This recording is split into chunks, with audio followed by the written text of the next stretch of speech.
I just wanted to give you guys a quick update. We had an Illinois Department of Corrections inspection on Monday. We do not have the results yet, but I don't find that it's going to be in favor for us. Most likely we're going to be looking at some fines for the downtown jail. I took the inspection very hard on Monday because it seemed very personal to me. She wanted to know why we're still facing the same things that we've been facing for years. And I didn't have the answers for her because I continue to give her, county board's working on it. County board's working on it. I'm not 100% sure that's going to work beyond this year, the way she made it sound. I had a brand new inspector. She feels the downtown jail is inadequate. And as of right now, she finds us and closes the jail. I have no place to take the people that are still there. We are sitting with 70 people out of county right now. I've been doing this for 10 years, 7 years as captain. And I come to these meetings, and I always have the people that come during this kind of meeting with 5 to 7 different public participators that want to speak against the jail. None of them have sat in my seat, none of them have ran a jail, and none of them can actually speak to that part of it. So I just want you guys to really consider what we are asking for. I wrote down a few things as I've listened to just a couple speakers, and they keep using the word expansion. So be very careful on the words that are being used. We are not expanding anything. We are reallocating our space so we have a safe space for these individuals. I want to make sure the community members, and I think the majority of your community members that maybe aren't here, want to make sure we have good space, not only for those that have to be incarcerated, but for those that have to work in that space. I noticed one talked about the lower population. Have you guys seen numbers lately? Our numbers are at 258 today. 258. We have not been at that number for years. And I can tell you right now that the sheriff just sent an email to the judges with how many we had that were actually under $10,000 bonds, and there was 10 of them. Right now, the gun violence, the community that we're seeing, the crimes that we're seeing are not minor offenders. I'm not saying that they need to come to jail, but what I'm saying is if they're there, they should be in humane conditions. I had the privilege to give a couple more board members some tours over the last week, almost 2 weeks ago. I think every single one of you at some point now has gone through the county with me, the jail. I've tried very hard to educate you on classification because so many people come up here and say, I don't understand. You have 200 people, but you have this many beds. Why can't you make it work? And we all know there's a process behind it. There's classification. There's reasons that people cannot be housed with other people. And we are still dealing with COVID in the jail. Nothing has changed for us. We can't predict the future, and I know you guys can't, and I feel we're in a position where you guys are meant to make a decision that some board members haven't made for 10 years. But we have gone through this over and over again, and I've sat at this table every time. We had another person bring up bail reform. How many times have I talked about bail reform and how that's affected our jail? It hasn't affected our jail like they thought some jails it would. So I ask, if you guys have questions and when you want to make an educated decision, let's get the stats. Let's talk about the truth. You're always going to find people that aren't going to be for this. This isn't about which political party you're in. It's about doing the right thing. Thank you. I do believe that this investment into the county jail would be a gross misuse of funds. And that's not to say that we don't have issues in our county, but I do think that the money can be better spent elsewhere. When we have organizations like Feeding Our Kids talking about how 1 in 5 kids in our county are going hungry, when we have organizations like Purge Connections, handling domestic violence for 4 different counties, I think that there's a lot that we can do to prevent crime and to stop crime before it happens instead of trying to house people we deem as criminals. I think that it's time for many of our government institutions, including this county board, to look for what they call like upriver solutions instead of these reactionary solutions. And I just wanted to come here as a community member to say that I hope that we do not spend $20 million on our jail. Thank you.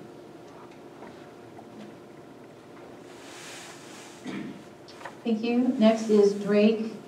I can't read your last name, Drake, I'm sorry.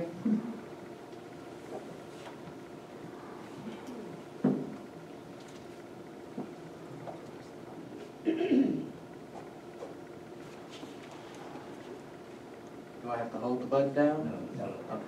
Just, yeah, you're fine. What is your last name, please? Mateer. Mateer. Hello everyone, my name is Drake Mateer, first year grad student at the University of Illinois in Masters of Public Health, and I am a resident of Champaign. I'm here to discuss the money going toward the prison or the reconstruction. Somebody said not expansion, but I guess I'll give them the benefit of the doubt, a reconstruction of the county jail. My question for everyone here, when has jail, incarceration, ever been humane in this country?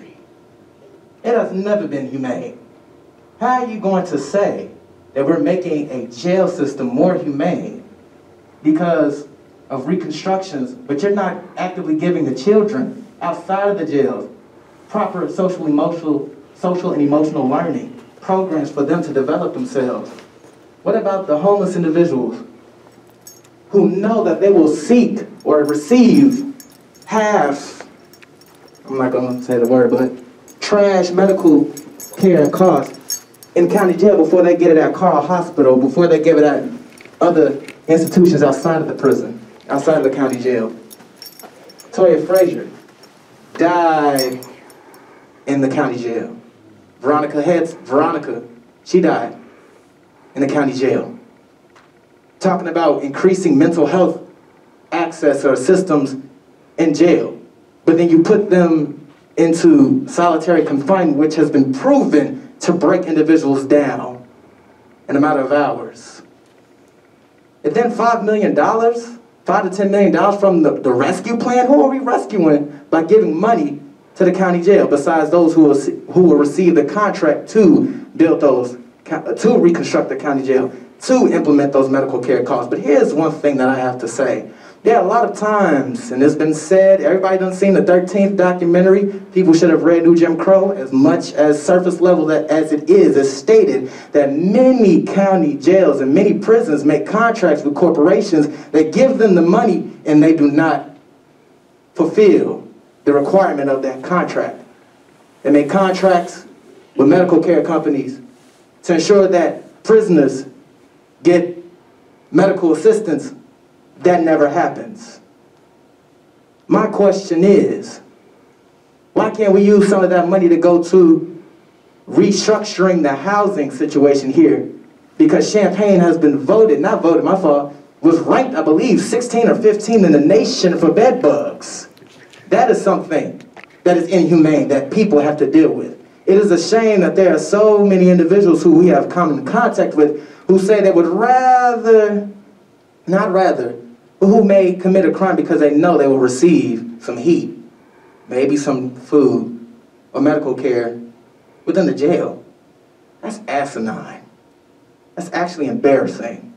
That's insidious to think that we should allow everyone to just simply go to the county jail to receive their needs. Again, when has prison or jail in America ever been humane? Especially when we're going on and dealing with the situation right now with Rittenhouse. We know who sits. We know who goes into the prison. We know who you all traffic into the prison system. We all know. Black, brown, queer people. Why should black and brown queer people have to resort to looking for help at the carceral system? Huh? You go to the hospital for that. You go to education for that. But I have not seen any of the advancements to discuss racism in Unifor, to discuss some of the issues that are really hurting our young black children today. I end with this. We need to start thinking about rehabilitation and transformative justice. And I know that a lot of people say that, but it also comes down to abolition. Why would we invest into a county jail at the same time when you all are discussing license plate readers, at the same time when you are discussing heavy policing? I know what this is. I'm from Chicago. It's a police state, and I refuse, and we will fight to make sure that you all will not turn Champaign County into a further police state. Not on my watch and not on the watch of all the organizers who have organized not just in Champaign, not just in the state of Illinois, but across the world to defund the police, to abolish the police, to ensure that prisons are obsolete that they are removed from society. Thank you. Okay, Alex Axelrod, please. Alan, I'm sorry. With how often people misspell my name, that's okay. So I wanted to tie into some comments that Drake Mateer made. When I was an intern at the Cunningham Township, we did a little bit of data aggregation with the assistance of County Board Chairperson Kyle Patterson, where we had gotten information from the County Circuit Clerk to look at, in anonymized detail, the addresses of folks that were incarcerated. What we were looking for were people who listed homeless service providers as their address. Now, it's been a while since I've looked at that data, but it was something like 1 in 3 at the time. So please keep that in mind. With the increased housing insecurity due to numerous policy failures, you have workers here expressing that their working conditions are not tenable. You also have seen an increase in crime that is an outcome of the increased financial precarity. It's no coincidence that our crime rates increased so drastically in 2020 and 2021, bucking previous trends. So I'm going to talk about some things that I think might be appropriate in the scope of this as you look for how to deal with this very complicated situation. 1, while there is a wave of evictions coming in faster than anybody can address it, there is an eviction diversion program that was adopted by our district court. It is only funded through June of 2022. It's clear we're going to need that much longer than that. So please keep that in mind and make sure that that program is funded. And if possible, strengthen the conditions. The mediation that takes place due to that diversion program is optional. That's unacceptable. I also want to note, when it comes to the Workforce Equity Initiative and its local contingent, the Support for Workforce Training Program, Solidarity with the Party for Socialism and Liberation, in their comments. The stated mission of that program is to help people who have been left behind. Who has been left further behind than the folks who end up incarcerated? So I know that the trustees of that institution have said that they don't need the money. The community needs that money. They don't. There are numerous ways around that said barrier, including having people file their own enrollment information to the funding government to get their tuitions covered, to get their fees covered, to get a stipend for enrolling in these programs, to get 30% above the median wage jobs by the statewide average, and as advertised, $50,000 a year jobs in Champaign. This is really important.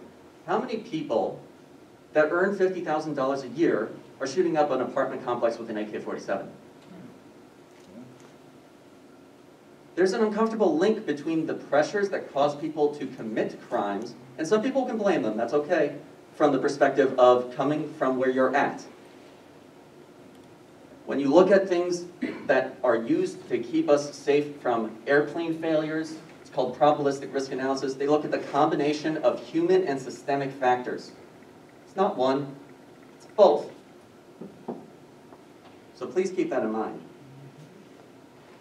I also want to say that there has been a lot of contentious communication about this jail, rightfully so, some of which may have been due to misinformation. So I'm going to apologize to Stephanie Furtado, because at the time I was uncomfortable talking to you about who was telling me about your position with regard to the jail that may have resulted in you being gaslit. It was Daniel Chenoweth. I can't explain that, I'm not going to, that's just what it was.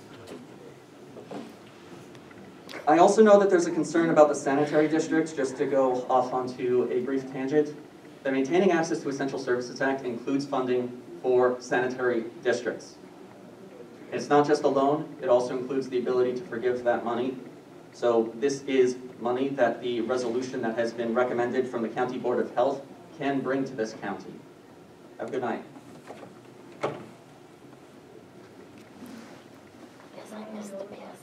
Brian Dolinar, please.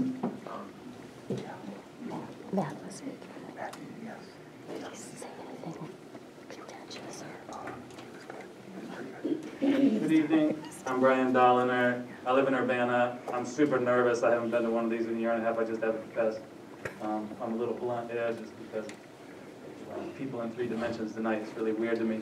Good evening, folks. In full disclosure, I have never run a jail, and I'm here speaking against the jail expansion. There are 2 pods that are being added in the proposal. I understand the downtown jail is being planned for demolition. You know, to many of us in the community, this looks like a chance to use free money from the government, COVID relief money, to take advantage of a situation, to really follow through on a wish list from the sheriff's office that's been long-standing. From what I look at the plan, 2 cells, airtight cells, for COVID is really a lot of money to spend $5 million on. Largely because I've written on this and followed and tracked what's going on at the jail for not just the last year and a half, but for 15 years. But COVID was maintained at the jail through testing and vaccination. Further separation is somewhat excessive, and spending $5 million is unnecessary.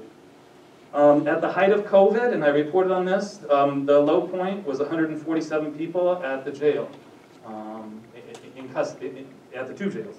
And I think this should really be the goal, 147. Historically, over the past 15 years, our population numbers have been shrinking. And certainly they were at a low point in the 140s, and there was not blood flowing in the streets.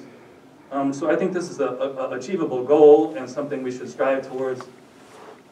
I want to make the point that spending $5 million in ARPA money is unacceptable and just bad optics to the public. 2, bail reform is coming down the pipe.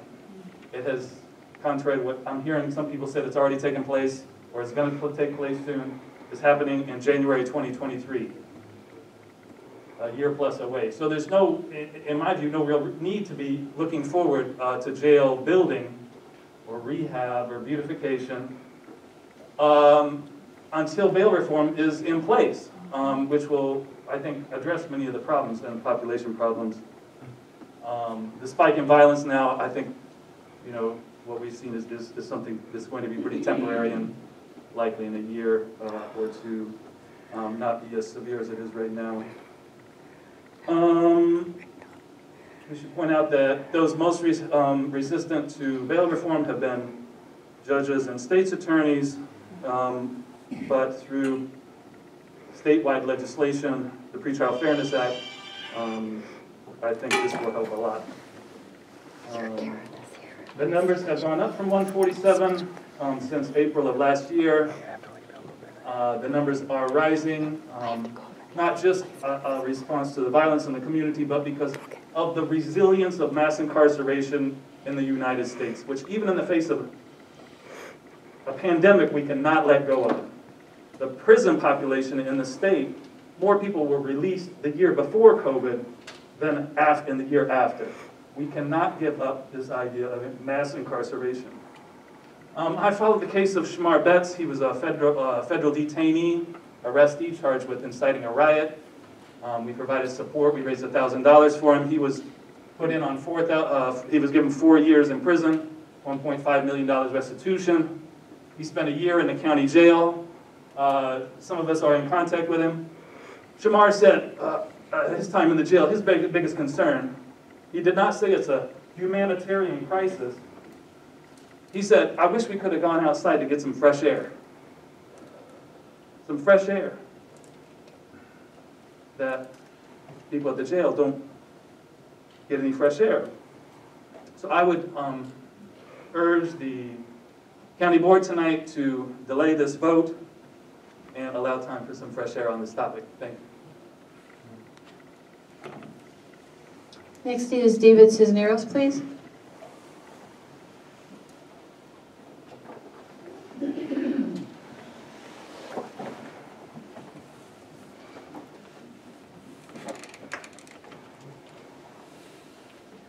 Hi, I'm David Cisneros from District 9. I usually watch this on TV, so I sort of feel like I'm a guest star this week. I have some remarks here, so I'm just going to read them to stay in time. I'd like to speak in opposition to the jail plan in front of you now.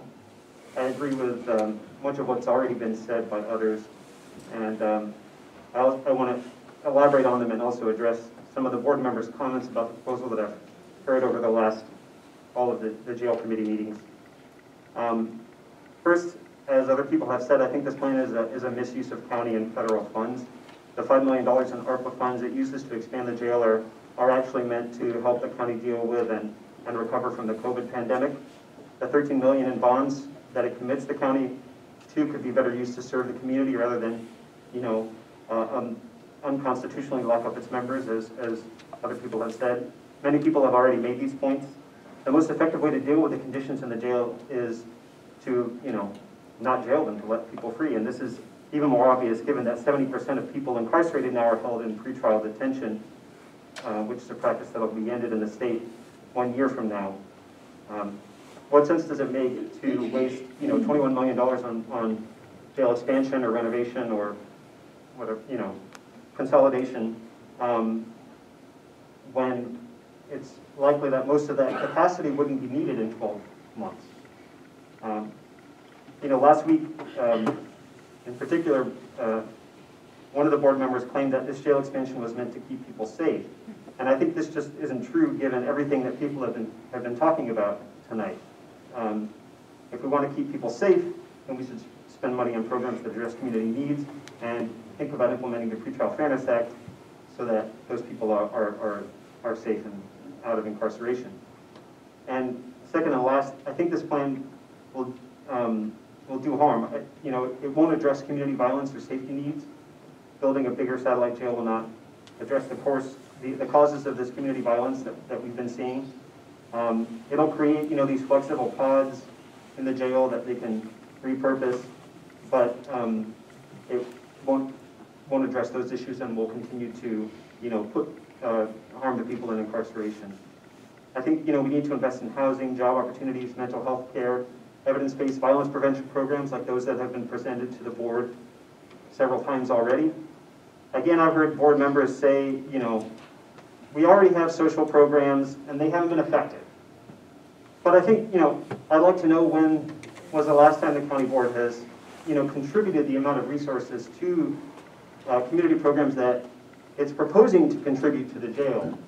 When was the last time that you spent $21 billion on these solutions to community needs? I think when we've spent the amount of money on both and the community programs don't work, then we can write them off as not effective solutions. You've heard that lots of people, the people of Champaign County oppose the plan and have long opposed it. As other people have said, the only ones who will benefit from the plan are really the Sheriff's Office and Rice Tech and Reed and Co. There are community solutions to this, supposed crisis at hand. So, thank you for letting me share my comments. Chelsea Birchmeyer.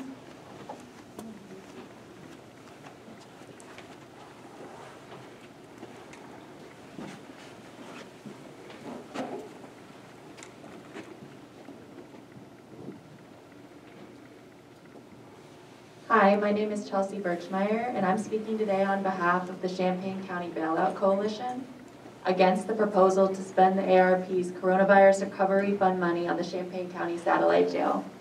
I'm from District 7. Champaign County Bailout Coalition is a grassroots organization that uses community donations to pay low bail amounts for incarcerated individuals who don't have access to financial resources in the moments of crisis. Since the pandemic started in March 2020, we've paid more than $135,000 in bond for more than 80 community members. Over this period of time, we've noticed that bail amounts have significantly increased for the same criminal charges. 2 years ago, bond amounts in the $100 to $500 range were common to see. Now we hardly ever see bonds for those amounts, and instead commonly encounter them in the $2,000 to $5,000 range. Based on the requests that we receive from individuals in the jail and their support networks, that 900 to 1900% increase represents the new low bond. Data about bail amounts in the state of Illinois, recently published by the Civic Federation for the Illinois Supreme Court Pretrial Practices Implementation Task Force, show that Champaign County has collected more than $9 million in bond during the 2019 to 2020 fiscal year. $9 million.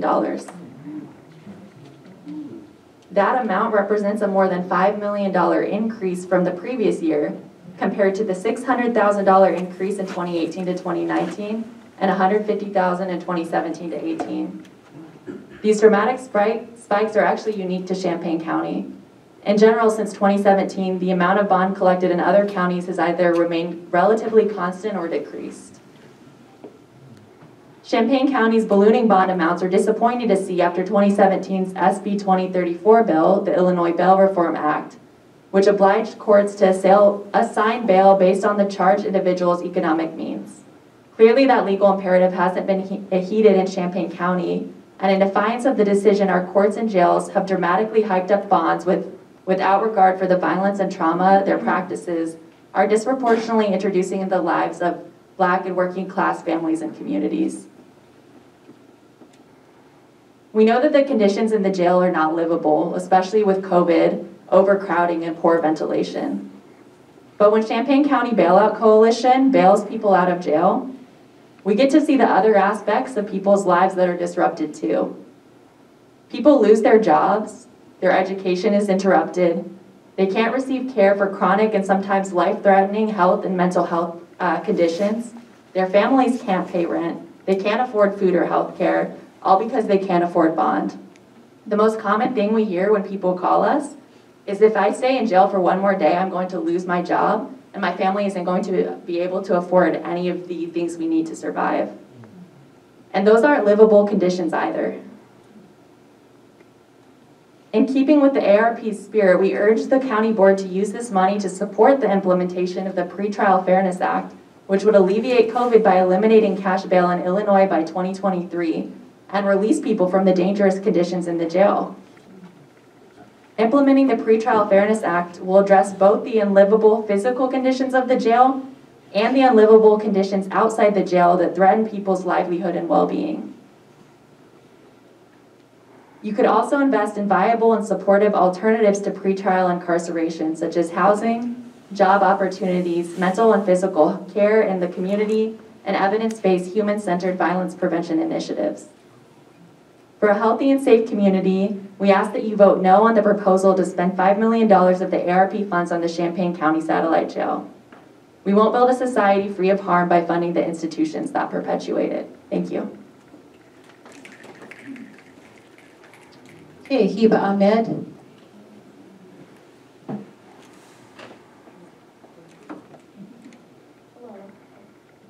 Hello. Okay. My name is Hiba Ahmed, and I live in Champaign. Tonight, I will be reading a statement on behalf of the Illinois Network for Pretrial Justice. We, the undersigned members of the Illinois Network for Pretrial Justice, write to express our grave concern about the possibility of Champaign County approving a proposal to enlarge and renovate the satellite jail in Urbana. The Illinois Network for Pretrial Justice is a statewide network of advocacy, community, faith, and legal organizations representing thousands of Illinoisans who are committed to working for racial and economic justice. Over the last 10 years, the number of people incarcerated in Champaign County jail sites has been trending downward. Since 2012, community members have rejected the county's efforts to build new jails on multiple occasions, instead focusing on the need to build programs, and we implore the county board to hear their call. Of the nearly 200 Champaign County residents incarcerated in the county jails, as someone has mentioned earlier, nearly 70% of them are detained pretrial. They have not been convicted of a crime and are legally presumed innocent.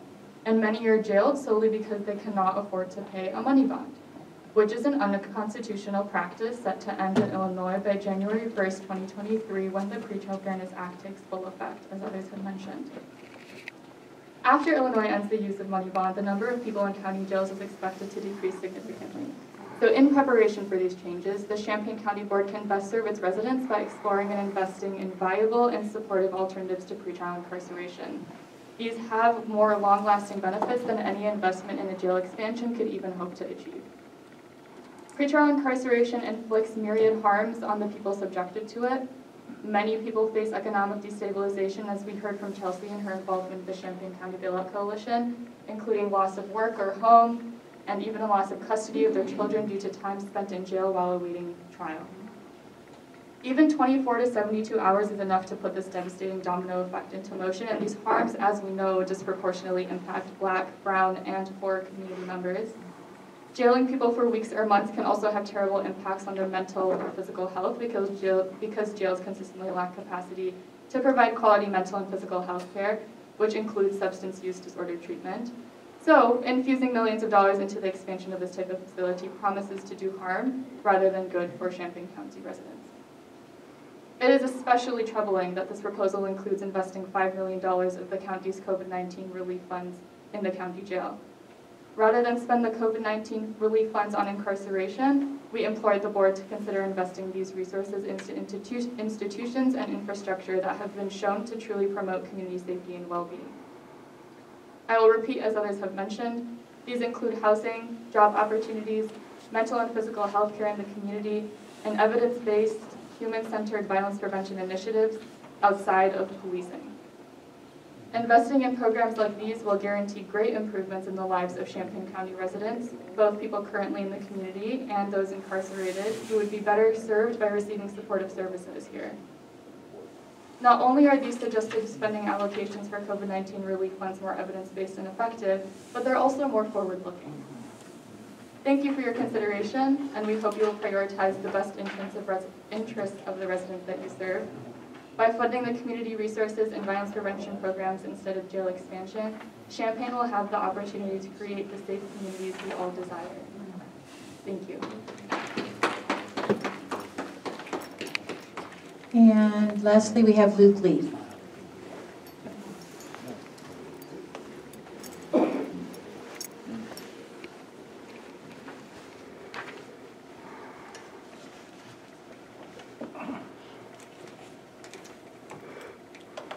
Hi, my name is Luke Lee. I live in Champaign. I just kind of showed up. I was late. I've only seen the last few people talk. But I really like what I've heard. And I really haven't even prepared anything super detailed, but I definitely want to voice my opposition to spending this COVID ARPA money on the jail expansion. I think I like the ideas that folks have put out about all alternative places to put this money that would benefit the folks of Champaign County, and again falling in line with the Pretrial Fairness Act here in Illinois. So I'll just say again, I oppose spending this money on the county jail. Thank you very much. Okay, thank you. Okay, I think that closes our public participation. We're now moving on to the consent agenda. Can I get a motion to approve the consent agenda? Ms. Michaels? Ms. Howard? We need a roll call here, please.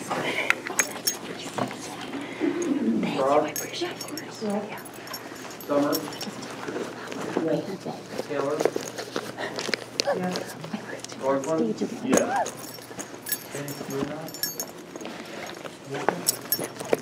Yes. Carter. Yes. Ford. Here. Edwards. Yes. Furtado. Yes. Goff. Yes. Harper. Yes. Kane. Yes. Lofgren. Yes. McGuire. Yes. Michael. Yes. Passalacqua. Yes. Paul. Yes. Rodriguez. Yes. Storr. Yes. Patterson. Okay, that motion carries. Thank you. Next, we have communications. Does any member of the board have communications regarding business for the board? Mr. Summers. With regret, I want to note the passing of Mrs. Janice Mitchell this Monday. Mrs. Mitchell was the community outreach liaison for the Urbana schools. She is also the founder of the Urbana Neighborhood and Neighborhood Connection Center that provided year-round services for kids in our town since 2010. But she was much, much more than that. Janice helped so many kids in this community. Simply put, she made a difference. In the times we live in today, we could use 100 Janice Mitchells, but we only had one.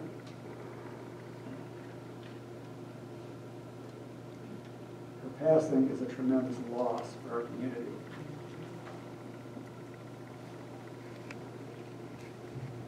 Please keep her husband Danny and her family in your prayers. The visitation and funeral will be held at Vineyard Church in Urbana starting at 11 o'clock this Monday. Thank you.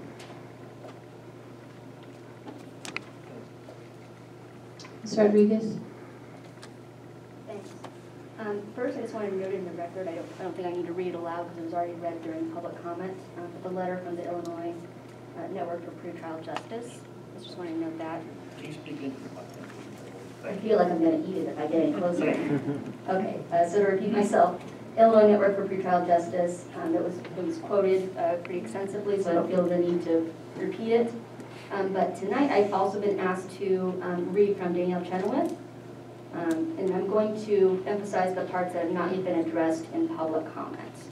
I would note that in sending this email to the entire county board, she was in no way being clandestine.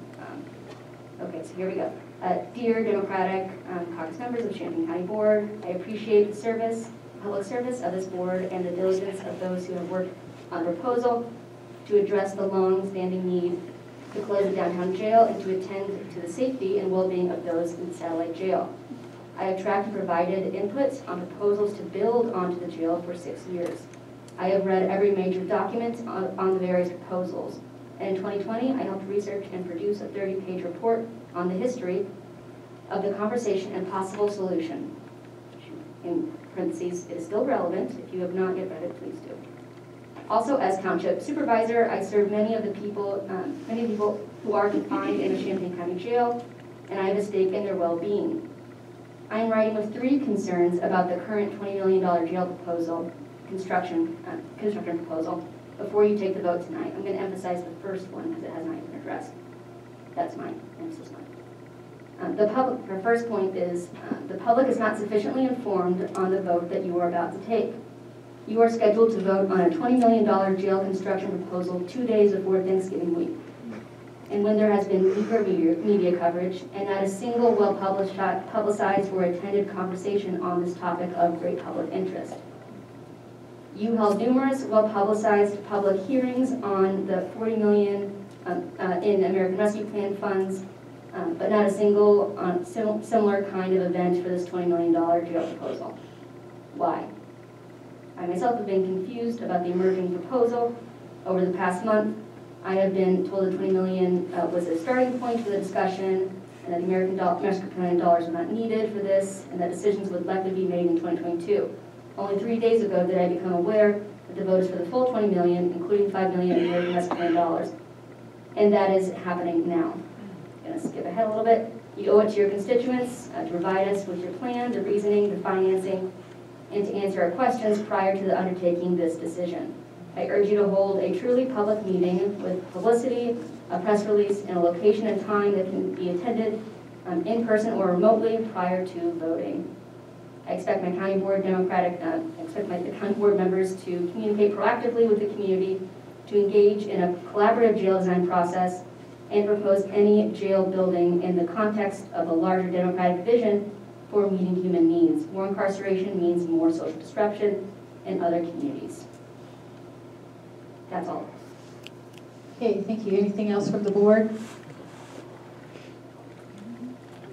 Just ask Ms. a Fox. technical question. Sure. Is sound not coming from the speakers today for anybody else, or is that just me? Because I'm having a little difficulty hearing someone. Yeah, I'm not sure. You just have to speak. Some people are not speaking really close. It's not coming from here. Out of the speaker. Yeah, I don't know. Like, it is right in front of my face. There's got to be a problem with the mic. If I'm speaking right here, can you hear it, Jane? I mean, I can hear you. Yeah. Do you want mine? Now it's coming. I got one right here above me. Oh, no, yeah, normally it is. It is? Okay. You can turn up the volume. Thanks for pointing that out. Yeah. Okay. Okay, now we're down to approve. Oh, that's really loud. Now we're down to approval of the minutes. Can I get a motion to approve the minutes for October 21st, 2021? Mr. Goss? Second. Ms. King? Any discussion or corrections to the minutes? Seeing none, those in favor? Aye. Those opposed? Motion carries. Next, we have the standing committee, summary of action taken November 5th, 2021 from the Highway Transportation Committee, and the summary of action taken November 8th, 2021 from the Facilities Committee are received and placed on file. The summary of action taken November 9th, 2021 at the Committee of the Whole is received and placed on file. And now we're down to policy, personnel, and appointments. Would the policy chair make the committee's recommendation for items 1 through 5? Yes, thank you. I'd like to move the adoption of resolution 2020, or I'd like to have an omnibus motion for items A, 1 through 3, 4, 5. Adoption of resolution number 2021-344, appointing Kelly Dillman to the Sonoras Fire Protection District, an expired term ending April 30th, 2024. Adoption of resolution number 2021-3345, appointing James Randall to the Zoning Board of Appeals, term December 1st, 2021 through November 30th, 2026. Adoption of resolution number 2021-346, appointing Andy Cornstrom to the Public Aid Appeals Committee, term December 1st, 2021 through November 30th, 2023. Adoption of resolution number 2021-347, appointing Danielle Chenoweth to the Public Aid Appeals Committee, term December 1st, 2021 through November 30th, 2023. Adoption of resolution number 2021-348, appointing Norman Davis to the Public Aid Appeals Committee, term December 1st, 2021 through November 30th, 2023. Can I get a second? Mr. Thorson? Second. Okay, discussion on these items? Seeing none, those in favor? Aye. Those opposed? Nay. Okay, I think they heard as carried it. Do you want to have a roll call vote? No. Fine, motion carries.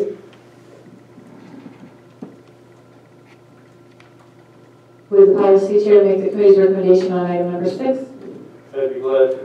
Adoption of resolution number 2021-349, approving the 2022 holiday calendar. Can I get a second? What's the process for that? I'll take it out. If you want me to take it out, I'm just saying there could be some challenge to it at some point. What would somebody be challenging exactly? The contract specify Columbus Day. Well, it's specified date. It's supposed to say date, right? So what would the challenge be? Just making the comment. Okay, well, I think that when the county board has something, it should stay intact to what we actually have. That's fine, Kyle. Okay, so yes, Ms. Michaels. Yeah, I looked at this and I personally think at this point that I appreciate both being here because we do match a contract, which can be changed during the next time. But the other part of this is what I looked up is also there is a federal holiday called Columbus Day. So therefore it would cover all personnel that are in the county if we use both terms. And that's why I can appreciate it this way. Thank you. I think actually, I'm not sure, Ms. Michaels, but I think the county calendar could be different than the state calendar, could be different than the federal calendar. So that's really up to you. But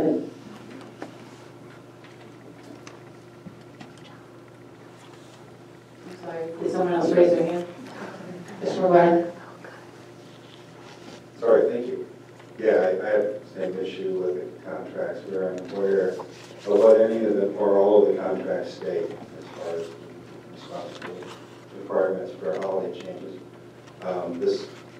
Like all of our business, until there's a vote on board that's not final, obviously, so it can be changed to fit the calendars, whether they're contract calendars or state or federal calendars. We don't have information to ignore that. Thank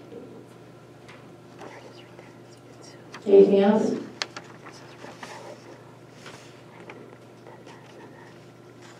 So do we need an amendment to change it, or we have to go with it? Ms. Carter? Wouldn't this change universal, like so many other people, I mean, as far as just dropping Columbus Day altogether and making it Indigenous Peoples Day? Wasn't this universal? No, it wasn't. No, it wasn't. The federal government hasn't changed it, but I don't. Well, I don't think we should honor a thief and a liar. And a sex trafficker. Exactly, so his name should come on. Thank I'm you. sorry. I didn't hear what you said, I'm sorry. I don't think we should honor a thief and a liar. So I think Christopher Columbus Day should be eliminated. Okay. So you want to, are we in consensus, we want to take off the slashing, not do both? No? Okay, I guess we need an amendment then. The forward, Kyle's right, the forwarding motion that came in from the committee of the whole was to make it Indigenous Peoples Day. So that will be,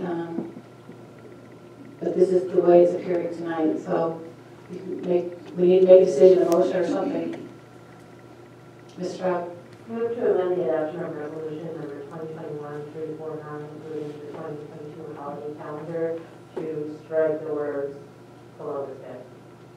Okay, second. Okay, Ms. King's the second. Discussion on the amendment. Ms. Michaels? Yes, as I looked this up at our last meeting, only Bloomington in the whole state of Illinois has removed Columbus Day from their holiday calendar.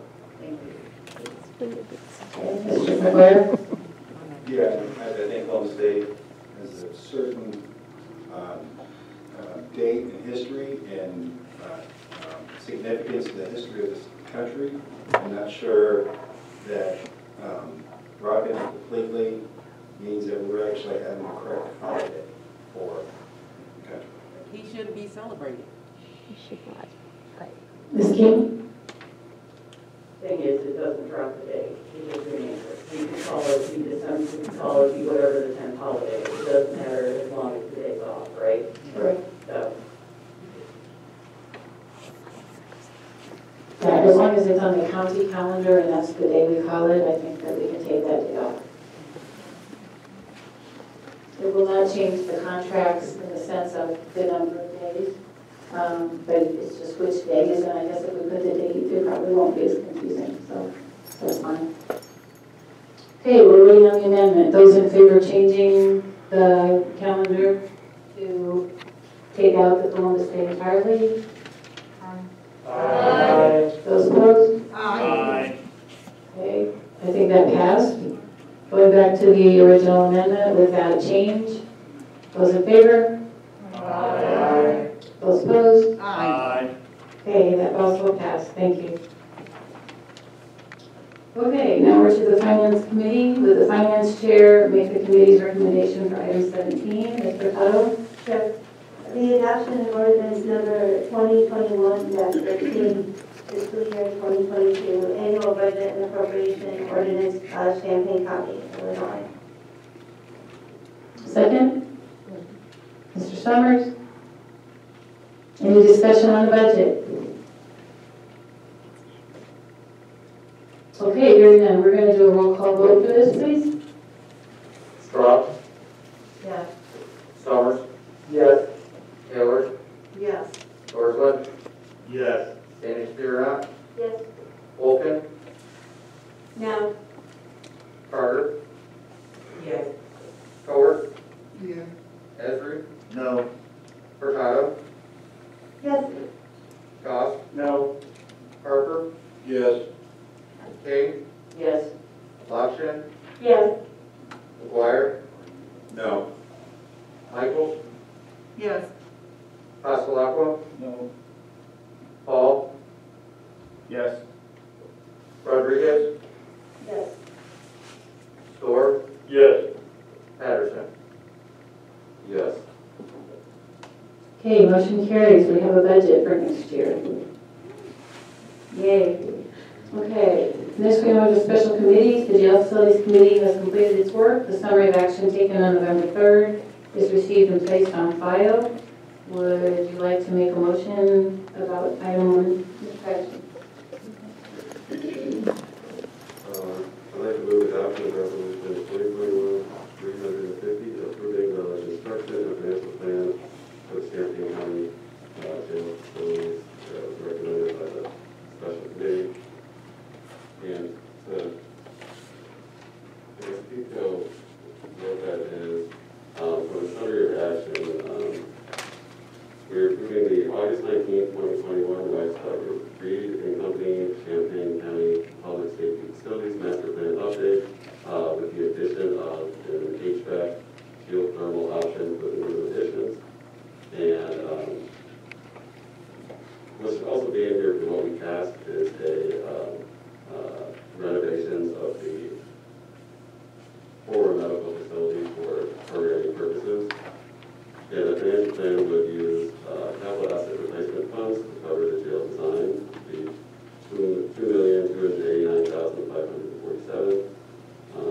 ARPA funds that are not currently allocated in the 2022 budget of $5 million, and alternative revenue bond they pay over 20 years, the amount of $13 million. Second? Mr. Storr? Any discussion? Mr. Storr? I just reiterate the addition of the rehabilitation for the existing medical facility for education and programming for inmates and correctional staff.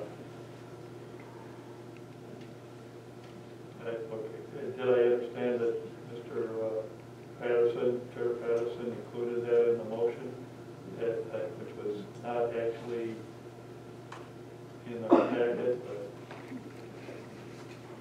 Mr. Patterson? If we went through the resolution, there's actually a mistake. Yeah. The total price is 21, in the resolution itself on page 77, the total price is $21,080,884. But as you can reference on the previous page of the action report of the committee, the total amount was the $20,401,448.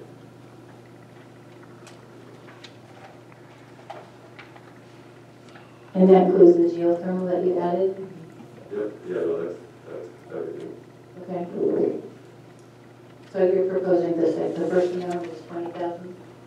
Yeah, that should be what the resolution says. So again, I don't know if this necessarily needs an amendment because what was passed out of the committee was the 20 number, not the 21 number. Okay. I apologize for that. It was confusing. We were trying to add the numbers at the time and we didn't get the right number. Okay. Store? With the, do we need to make an amendment to include the rehabilitation of existing medical facility or education and programming for inmates and correctional staff? And again, I think it's the thing where the committee passed it with the price they listed and with that addition. It just didn't. I remember we were having trouble back and forth in the committee with what got added or what was on the actual piece of paper that we had. So if that was already on there, that's fine. It's my fault for not getting included. So the medical facilities and staff spaces are also included in that number. Thank you.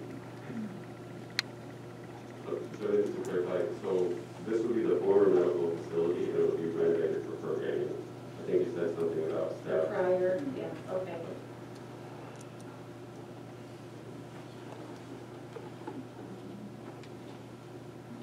Still for that total amount of money, with all those things included. Okay. Any further discussion? Mr. McGuire. Go ahead, Mr. McGuire. Okay, great. Thank you. So the county has a specific mandate by the state to provide a safe, secure jail, even with these added items that we discussed, we just shoehorn into the $20 million that you say you're providing. We're not, in the discussion that Captain Vokes had tonight, that because of the skyrocketing crime in this community, the numbers of people that we expected to move out of the county, but are moving out of the county, plus who are still down in the downtown jail, and the needs of the jail itself, the classifications that everybody's talked about. This jail, funded as you provide in this resolution, will start out way undersized. You're not providing the space for those that are shooting up our community. And I've heard all the conversations about what happens with people in the jail today. My concern as a county board member is the 9-year-old that was shot, the 17-year-old that was shot in the street, Kirby Avenue, the U of I student that was shot is still in the hospital by a drive-by shooter. The running gun battles we continue to have and are represented by these increased numbers, and you continue to ignore the responsibility to build an appropriate jail. We have social programs. Obviously, the people talking tonight do not have this millions of dollars list of social programs from ARPA funding. Nor do we discuss the tens of millions of dollars, whether it's early childhood, education, reentry, all those other programs.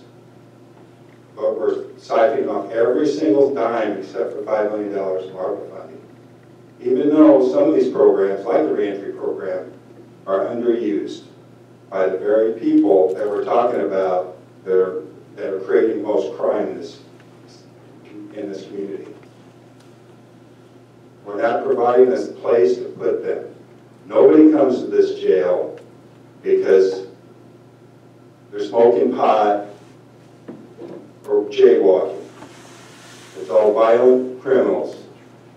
We have a responsibility to make sure this happens. I want to amend this resolution to provide $25 million worth of ARPA funding to properly build a jail and not force the people of this county to pay more money in taxes to pay for bonds. We need to do our jobs. Protect the public.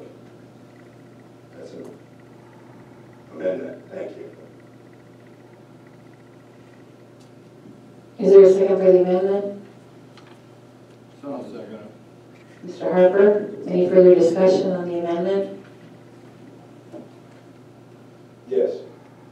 Okay. I'd like to bring the sheriff up to respond further to the types of crimes that we have in this jail, how expanded jail and properly funded jail will support the services and people that are in the jail, and the types of crimes, and the discussion about the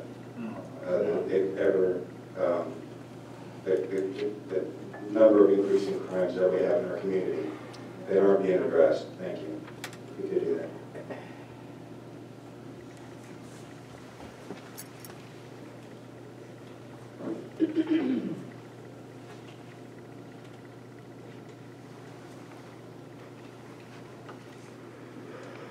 Good evening, everyone.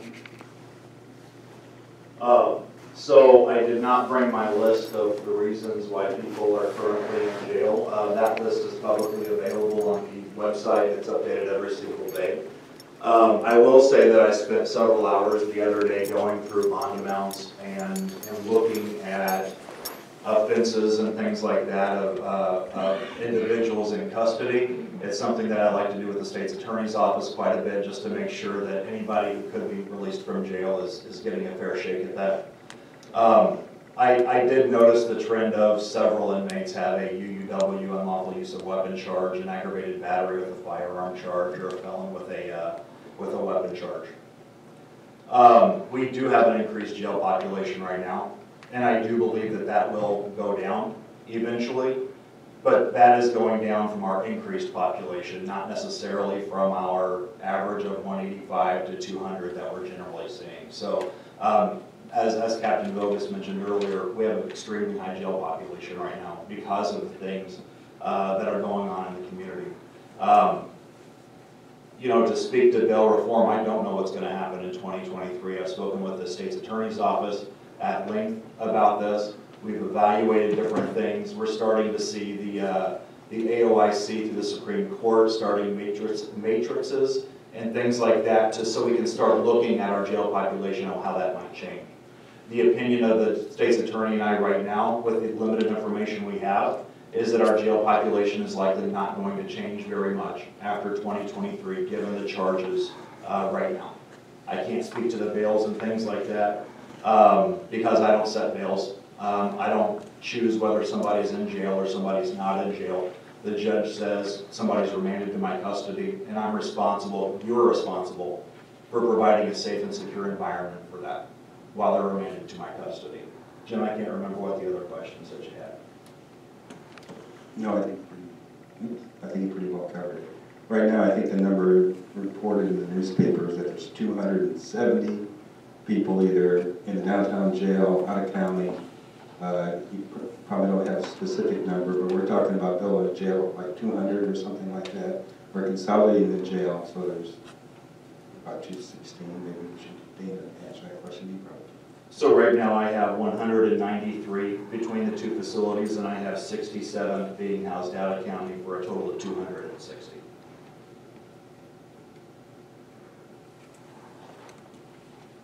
Okay, Ms. King? Hi, Dustin. First of all, I'd just like to thank everybody today who emailed me and called me because I work for the university. I can't answer your stuff during work time, but I assure you I got all of it after I got off work. There just wasn't much time between ending work and coming here. So a lot of the concern I was getting was about how we could house inmates outside of the county. So I just have two questions. So number one is, how successful have we been housing inmates outside of the county, and what roadblocks have you run into with that? So whenever I came to the board in the summer to ask for additional funding to house outside of the county, the intention was to vacate the downtown jail and move those inmates out of county. I did not anticipate we were going to see a surge in arrestees. And then looking at the stats, now that we've almost finished the year, you can slowly see that increase every single month of the jail capacity. So when we're talking about separation and things like that, we just were not able to remove the inmates like I would have from the downtown jail into other counties. Now, some of the things that we see is, you know, I view my role as advisory to you. I'm an advocate to lessen liability of the county and to increase the safety of both the inmates and the correctional officers in my facility. It's up to you what we do here. I will say that if we decide to just close to the downtown jail, the downtown just got closed. It's up to you to decide how we go forward. If we do decide just to close the downtown jail and house all those other inmates out of county, I'm going to be coming to you to ask for money for transportation, for more correctional officers, for vehicles, for things like that, because we're still responsible for transporting those inmates back and forth to medical appointments. We're still responsible for medical issues. We're still responsible for all those things. So I just want to make sure that that's clear. I've tried to be very clear about that my role to you, I view it as an advisory role, and then you can decide what's in the best interest based on my knowledge and experience I'm giving you. Thanks. So my second question was something that Mr. Gallagher brought up about there being a target number. I think it was 147 people altogether being incarcerated in Champaign County. That would be his idea of a goal. So if we did absolutely nothing other than close the downtown jail, would the satellite jail be a sufficient facility as it is right now? As far as like the 100? If all we had, if the entire population of the jail at its height from here on out was just 147 persons, would the satellite jail, as it is right now, be an adequate facility? No, because I would technically, if we weren't housing out of county right now, I would need space for 260 inmates. And that's not including, the satellite jail right now has a capacity of 182. We're at 140 or so, and we are jam-packed because of people who can't be around each other, because of people who've requested protective custody, things like that. That's the complicated part of this, is that's why numbers are sometimes misleading, is because you don't take into consideration the classification issues and things. And then none of us in here control the jail population. I wish I didn't have anybody in jail. That jail is a headache. It's a liability waiting to happen, and the fewer inmates I have, the easier my life is, to tell you the truth. And I'm an advocate for programs. I enjoyed listening to some of the people talk about the programs and things. But I have to focus on what my role can influence here, and that jail is crappy and we need to get it closed. This is this jail renovation and consolidation project is my best opinion on how we can move forward at this point in time, and so I'm offering that to you for consideration. Mr. Hurtado. I have two quick questions for the sheriff and then a quick question for Mr. McGuire. You had mentioned that you had been speaking pretty regularly with the state's attorney's office in order to understand the capacity issues going forward once the pretrial fairness House Bill 3563 is implemented. Have you also been in conversation with the judges? And can you reflect that conversation to us as well? Yes, so it's kind of it's an interesting mixture, because just because I can't choose who comes in and out of jail doesn't mean I'm not part of the conversation. The state's attorney's office, she can choose to no charge people or things, but she does not set bail. The judge sets the bail, and so it kind of takes all of us in order to take a look at these things. I will tell you that the state's attorney and the chief judge, or the presiding judge, is Rosenbaum. We are looking for reasons to get people who are nonviolent out of jail. Again, that's not my decision. I don't say this one's staying in, this one's not, but it is definitely a collaborative effort here in the county. And I've only been sheriff for 3 years, but from what I can tell, even before that, Champaign County has progressively done things better to keep people out of jail who really don't pose a safety risk. Right, and I do think that needs to be considered as we're looking at total beds, because whereas, so I've read the entire bill. Okay, I've read most of the bill. There's like this whole lot of parts about like what truckers have to do, and I'm just going to be honest with you. But I mean, I've read the bill, I've read summaries of the bill, I've read legislative analysis of the bill, I've read news coverage of the bill, and I've had extensive conversations that I appreciate a great deal with Dustin, reflecting his conversations with the judge and the state's attorney. I've also reviewed lots of previous reports, and I do think one of the reasons I think trying to get the 216 standard compliant beds as our goal, which this proposal will do, why it makes a lot of sense is because it reflects the work that has already been done.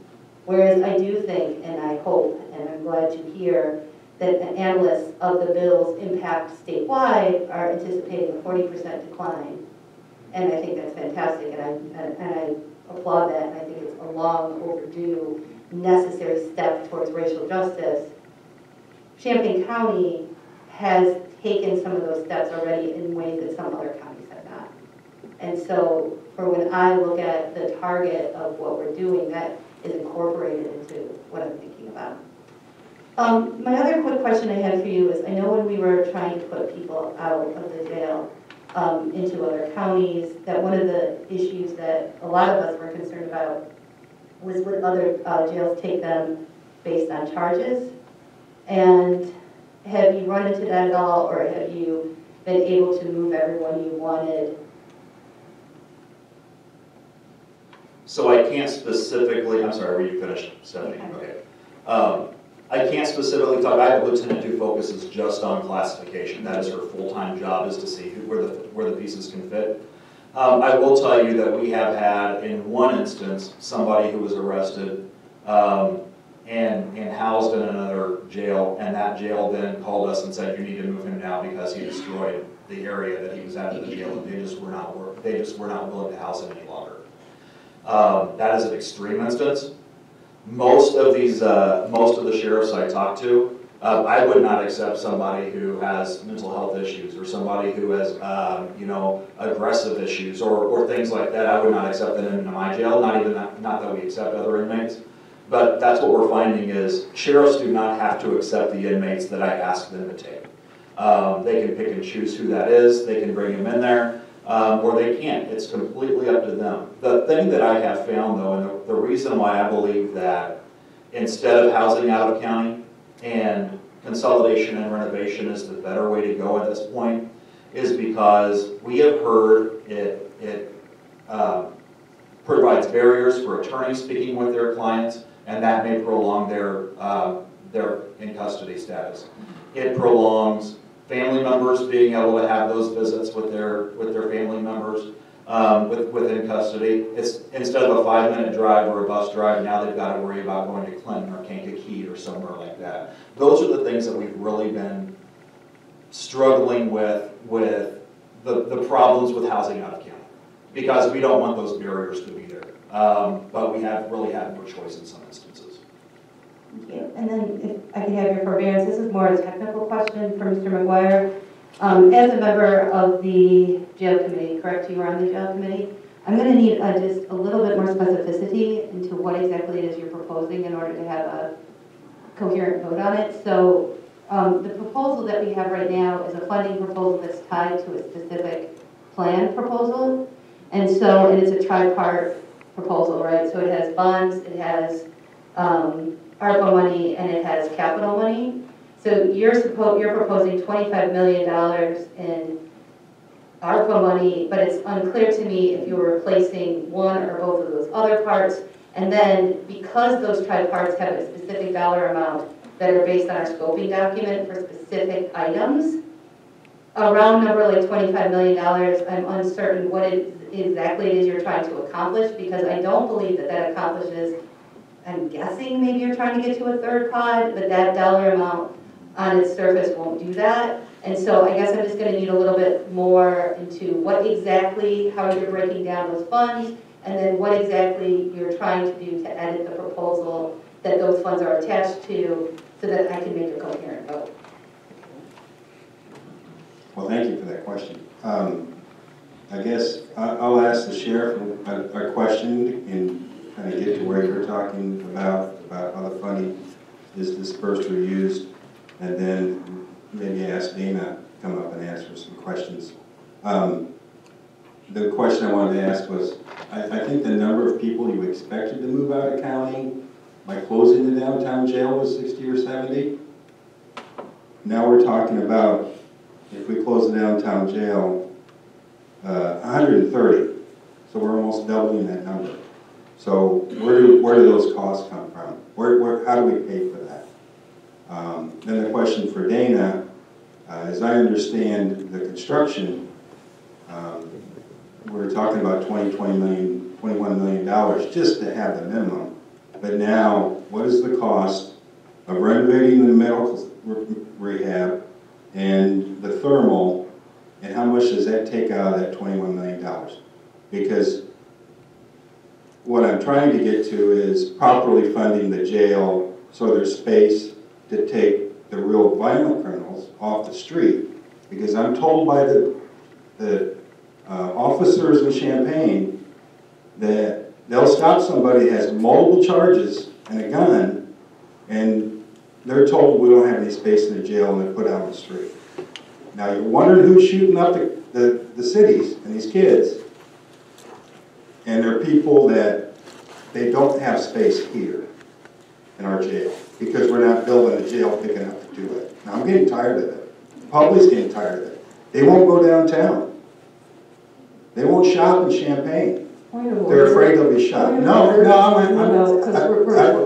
is no point of order. I'm not finished talking just because you don't like what I'm saying. You don't like the truth. That's not my fault. You need to stop interrupting me when I'm trying to talk. Stop. Just point of order. Can we have clarification upon what exactly you want this amendment to be? And then you can yell at all of us about how we hate everyone. Well, obviously a few people. But the point, to answer the question, and Dana can come up and talk about the changes to the budget for the jail. All the funding, the only thing I want to change is drop the $13 million in bonding, add the additional $20 million of ARPA funds, so we have $25 million worth of ARPA funds and the other funds that are being used to plan the building and stuff like that. But if Dana can come up and tell us what it will cost to rehab the medical rehab and add the geothermal and what the scope of the program is, it would be, I think, helpful to determine how much funding we actually need to build the appropriate jail. I'm going to ask a question here to clarify. So what you're proposing is that the original proposal was not for money in the 2022 budget that you guys have already allocated. It's the money that's being talked about for ARPA would be in the second tranche of the $20 million that we haven't gotten yet. And what you're proposing, what I'm thinking you're proposing, is taking all of that $20 million and putting it into the jail project. Yeah, $5 million for this year and $20 million for the next tranche. Okay, so you're taking all of the next tranche. Right. Okay, that's okay. Rather than doing the bonding. Rather than doing the bonding, make the taxpayers pay for this twice. Okay. All right. Taxes to get ARPA funding, Okay. Mr. Patterson, go ahead. To answer the question about the HVAC, as we discussed at the meeting, we were given a quote by the architect that it would be $500,000, which is included in that price. And when it comes to renovating soon-to-be former medical facility, if you remember, you probably on tours down, that's where the nurse works out of. According to the sheriff, I mean, the renovating that is going to involve moving a countertop and maybe painting the room. So it's not an extensive renovation or construction project, so the price is going to be pretty minimal for that one. So to answer your question, those two aspects are included in this price. And David's here, right? So he can give us a better understanding of what Okay. Mr. Summers? It's quite clear that Mr. McGuire has no coherent plan and is attempting to build something on the fly during our meeting. I call the question. He has an amendment on the floor in a second. Second.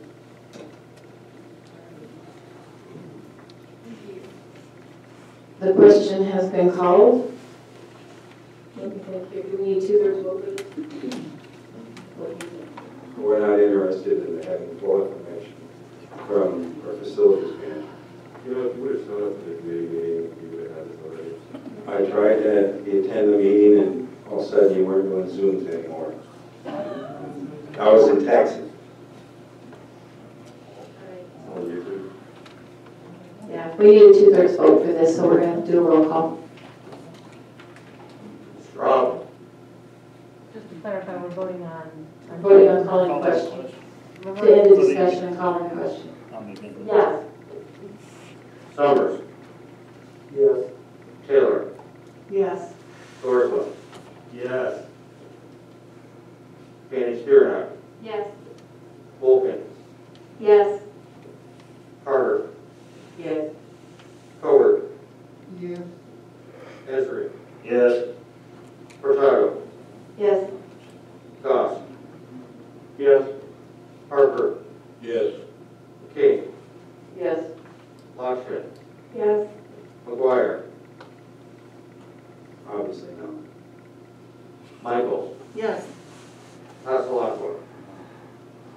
Paul. Yes. Rodriguez. Yes. Store. Yes. Patterson. Yes. Okay, the discussion has ended. We are ready to take a vote on the motion at hand, which is, I believe, I'm sorry, the amendment. So, I No. can ask the sheriff any more questions? No, we're done. We're done with the discussion. There's no discussion on the actual amendment, but after the vote on the amendment. Yes. Okay, so now we're gonna take the vote on the amendment. Can anybody state the amendment? I can't even remember what it is. $25 million for ARPA and no bond. Yes, okay, so that's the amendment. Straw. No. Summers. No. Taylor. No. Dorsman. No. Kenny Spearhead. Wolken. No.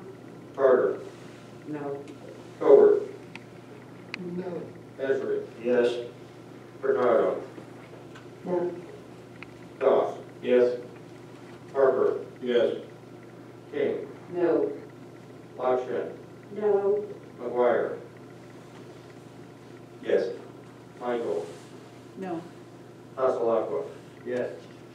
Paul. No. Rodriguez. No. Store. No. Patterson. No. Okay, that motion did not carry. So we're back to the original adoption of resolution. Any further discussion on that? Ms. Walton? Yes, thank you. First of all, I want to say that this is not free money, this is taxpayer money. We're all taxpayers in here, and I know none of us want our taxpayer money to go to the jail. But that's my personal feeling. From a board member perspective, we have to do what's right for this county. Either way, we're going to be spending money. We're either going to be spending money on closing the downtown jail and making adjustments at the satellite jail, or we're going to be spending lots of money sending these prisoners to other places. That's the choice that we're really making here tonight. And again, we have to take our personal feelings out of this. None of us want to put money into a jail. The very thought of it is horrific. But I am going to take my personal feelings out of it and put my board member hat on and vote yes. Thank you. Mr. Harper?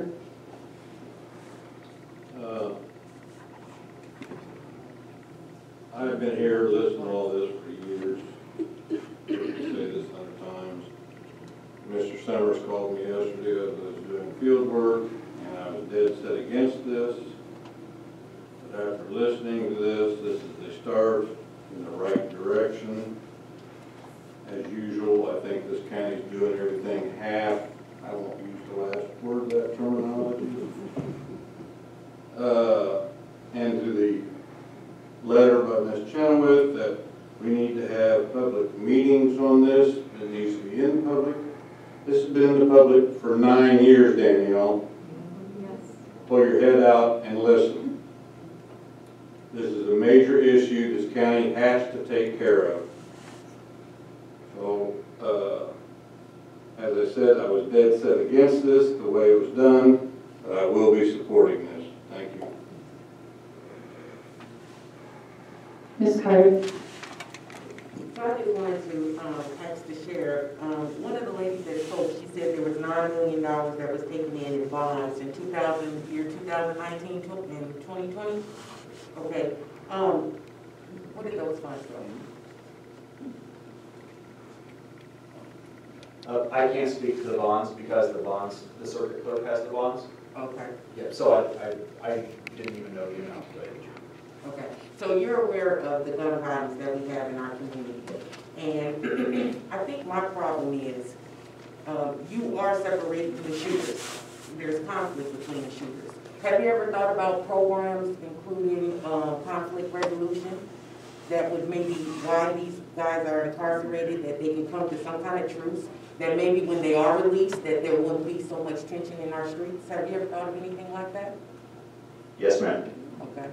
Also, the other thing, the most that you're asking for is $8 million that's going towards the pockets, right?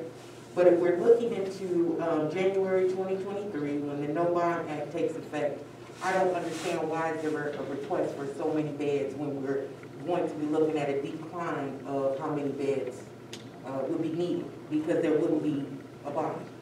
The order would be in effect in January 2023. And so I guess my concern was the $8 million just seemed high for the reconstruction of the beds. So is there any way that that number could be cut? Knowing that moving forward that we're not going to hopefully see as many inmates into the county jail?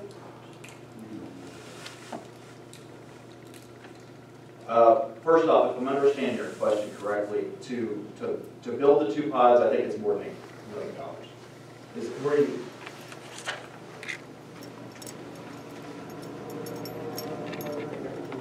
I may be mistaken, but I think it's 8 million. I think she's just talking about the actual construction of the beds themselves, that part of the proposal, whereas the other When ones you have broke to the do with numbers other down, elements. remember when you broke the numbers down? The, what's their name? It's Reese and There Reed. you go. Yeah, it's in their report. So it's 8 million. So I know that it's needed. I took the jail tour. I definitely did not want to vote for ARPA funds. I did agree with a lot of my constituents about the funds being used from ARPA funds to go towards the jail, but I do see the urgency. I did take the jail tour, and because they are inmates, that does not mean that they need to suffer. My concerns were library. Right now, inmates have a cart in a closet. I feel like when inmates maybe wanted to research their case and or have a little recreational time, there should be an actual library in the jail that they should be able to leave out their cell and go to. Can you answer the question why they're not going out and getting fresh air? Can you tell me why they're being confined so much? There is outdoor recreational space. Okay. There is. Where? I said there is. Yes, outdoor? yes, ma'am. Okay. There is. Now, a lot of it will depend on, we're rotating out with COVID restrictions and things like that, but there is outdoor recreational space, yes, there is. So there's no way we can get below your proposal of 21 million. You don't think you can maybe cut that 8 million maybe in half or somewhere we can get that number a little lower? My best opinion is that the proposal is the bare bones proposal. Knowing that we don't know exactly how it's going to affect us in 2023. You don't know that any better than I do. So it's just best guess with looking at the jail population and things. But I believe, in my professional opinion, the proposal that is at the county board is the proposal that is needed adequate. Thank you. Mr. Ross? Thank you. As per usual, we're doing this halfway. Really disappointed in the funding source on this. Disappointed that you don't want to use more ARPA fund and reduce the amount of borrowing, because guess what? If you borrow less, that money is now available. We're paying interest on that money. That money could have been used available every single year for 20 years to put towards programs. Your ARPA funding is going to run out. You're going to be lucky to stretch your ARPA funding for programs into a few years. You go borrow $13 million and you take that interest that you're paying on those bonds that money could have went right towards programs. It was a long-term funding solution. Now, I mean, I was told that we might be able to get 8 million. I see the number, it's 5 million. It's a joke. It's honestly a joke. This talk about, oh, there's a guarantee we're going to drop the number of folks in the jail because of this funding or this bond reform. It's been told over and over since the day I've been on the board.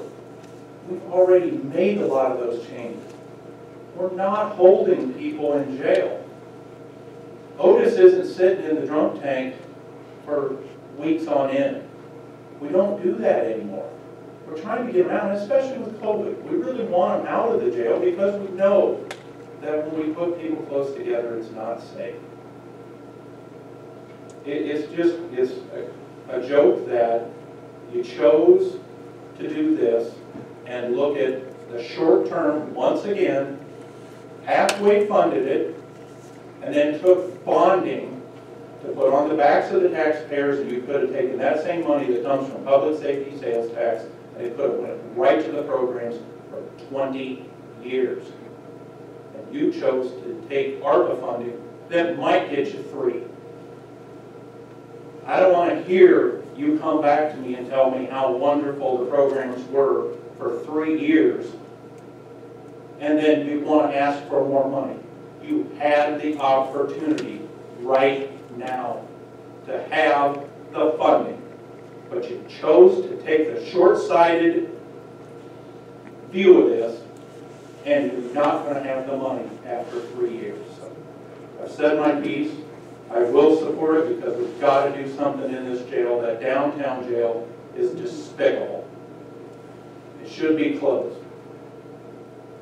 I'll support it, but I'm not happy. Ms. Rodriguez? Thanks. Okay, so first I just want to start off by saying the idea of voting on this tonight makes me physically nauseous. I have a lot of questions that are unanswered. I don't see a valid reason why we cannot delay this a month. This feels like a rushed process that is inflicting harm on this community. This is an animating issue, particularly for our activist community. I would also like extra time to consider this proposal. I can see that members of the special committee clearly understand and put great care into these recommendations. That's obvious to me. But I don't know how to explain this to my constituents. We got the recommendations on the 9th. I haven't had an opportunity to work with staff to understand some of this. I would like to offer them at the table, but I think my caucus would set me on fire, so I'm not going to do that. Instead, I would like to ask just a few questions and see if I can get some clarity. First, I just wanted to ask a super basic question. In the proposal, the strikes, does that reflect the decision-making process? So it was included and then it was stricken? What you're referring to is in the report, the update that we have this year, the $20 million proposal. In the descriptions, it features the description from the 2019 one, but it doesn't strike through with aspects of the plan that were eliminated, so that you can still see, what this proposal removes. Does that make sense? Yes, that does. So I have a follow-up question then. I see that visiting space was stricken. Can you walk me through why that was stricken? I can mention the page if you like. Page 6? Yes, I don't know who was supposed to Dustin or David, can you answer that question, why the visiting space was taken out? So the short answer of it is because I asked for money on what I believed would be covered under ARPA. And I did not believe that visiting space would be covered under ARPA. So I stuck to the bare minimum. We were talking to the architects and said at the minimum, what do we believe will get the downtown jail closed and then consolidated into one facility. That's simply why that was stricken. I'm sorry, I can't see it through the column, but that's exactly I'm what I was assuming you're giving me eye contact. Okay, that makes sense. So then, again, I'm sorry these are basic questions, but I had a 30-minute overview of this in caucus. So this proposal is explicitly on the 8 million then? This is what you want to do with the $8 million under American Rescue Plan funds. I don't know. The breakdown. Yes, the answer is yes, Emily. The answer is yes. Thank you. Okay, and then I also wanted to ask you guys another question. In my conversations with others, I believe this is supposed to drop the jail population by 20%. Is that correct? 40? It drops the beds by 14.96%. Thank you. Okay, and then finally, can we speak to the increased cost of materials? That was supposed to be up by 20%. I think it's on page 13. That's a more recent estimate of the construction costs.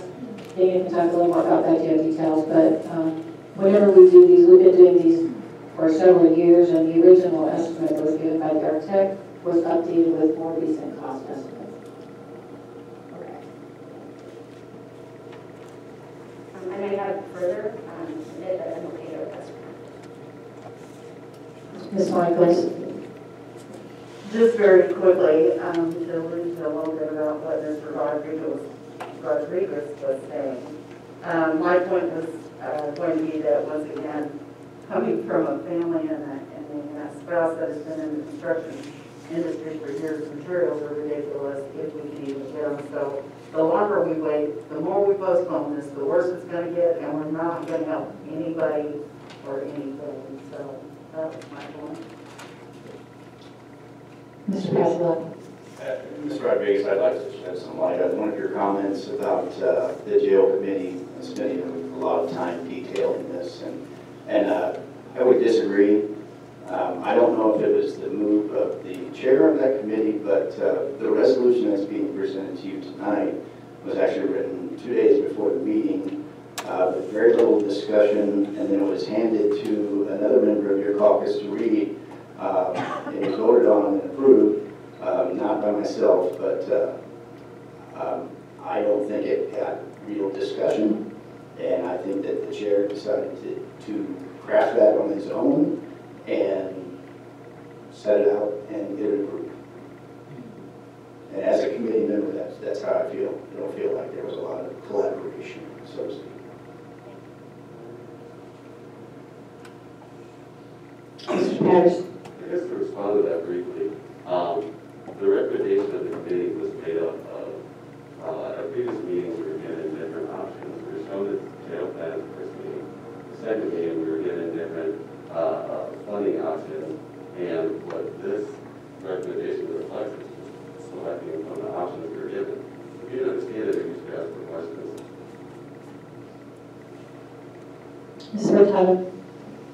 I just wanted to respond to some of the questions about financing. I first wanted to point out that Mr. Ross is right in that the money that we put in from ARPA determines how much money we will have remaining from public safety sales tax throughout the life of the bond. So I know that there's a lot of fixation on which funding source we allocate money from. And I do believe, and that it is absolutely appropriate, that members of the public expect that ARPA money go to the reasons that it's passed by the federal government, right? And they're clearly stipulated in the provisional rules set out by the treasurers. And I think that somebody else pointed out earlier, I think it was Mr. McCoy, that we have done considerable work for that. I want to be clear, we're putting $11 million into our community across the board from our first go around of money. That said, I am very uncomfortable with funding its entirety out of ARPA because I'm just going to be honest, and I spent a lot of time looking at the rules. I spent a lot of time talking to staff. I'm not even sure that within the jail where it's currently considered that everything within our proposal would be eligible for ARPA, right? So I don't think that $20 million, I'm just going to be blunt, there's specificity onto what you're allowed to do. So things that public infrastructure that allows for mitigation of pandemic impact and separation, like that's clearly going to be allowed. But there's some of the stuff within the project that it just isn't. So we're going to have to fund it. Let me finish and then. So Now, so then the question becomes, where's that line, right? So the question becomes, where's that line? The $5 million in ARPA,